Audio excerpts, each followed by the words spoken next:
Hi, this is Susan Shoemaker at Riggs Asset Management. I'm here with Bob Graham, the president of Riggs Asset Management, to talk about the current volatility in the market and what we see beyond this period.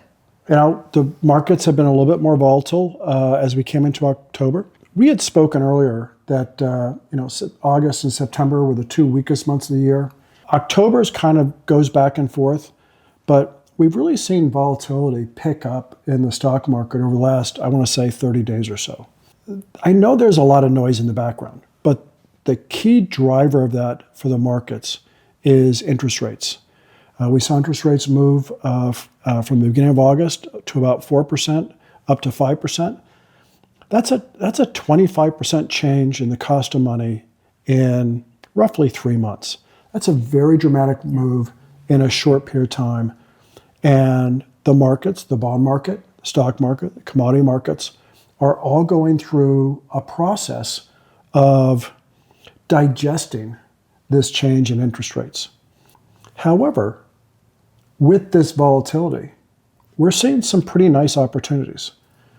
Some of the opportunities are going to be in bonds, where you can get a rate of return above the rate of inflation, whether that's in municipal bonds or corporate bonds or treasury bonds for that matter. This is something we haven't seen in over 15 years. The other thing that's happened is that the volatility has actually created opportunities in different industries, sectors, in different companies, where you can actually buy those companies, great companies that are going to be leading the generative AI revolution, if you want to call it that really is going to change, I think, the way we compute or do computing in the world, in this country, but also in other industries. For example, the other day we were talking about financials. What we're going through right now, we're looking at different banks, community banks, regional banks in the country that have really kind of gotten beat up. But some of these companies, they're expanding their market share, they're building branches, they're expanding into new areas, and they're growing their company. They're using this period of weakness where other companies can't compete as well, and they're taking advantage of that.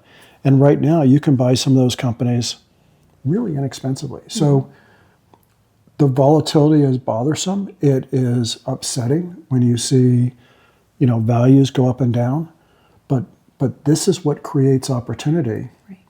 And it looks like maybe interest rates are stabilizing a little bit. And if that's the case, I think we're setting up for a pretty good year end.